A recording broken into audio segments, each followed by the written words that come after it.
విశ్వసృష్టి పరమాత్మకు సాష్టాంగ నమస్కారములు. గురూజీ, నాకు చాలా రోజుల నుంచి సన్యాసం స్వీకరించాలని మహా కుతూహలంగా ఉంది గురుగారు. నాకు లభించునా? చూడు నాయనా, నాకు సన్యాసం కావాలి అని నువ్వు అనుకుంటే అది జరిగిపోతుందా? చూడు, నీ యొక్క ఆలోచన విధానాన్ని విశ్వం అంగీకరించాలి కదా.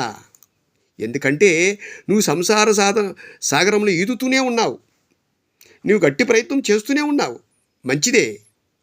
కానీ విశ్వం కూడా నీ అర్హతను గుర్తిస్తుంది. నీకు సన్యాసం వశంగాలా లేదా అన్న విషయాన్ని తీర్మానించడానికి పరిపరి విధములుగా నిన్ను పరీక్ష చేస్తూనే ఉంటుంది. అన్నిటికంటే నువ్వు ప్రతి దానిలో కూడా అన్నింటిలో కూడా తెగింపు శక్తి నీలో ఉన్నదా అని ఎన్నోసార్లు నిన్ను పరీక్ష చేస్తూనే ఉంటుంది.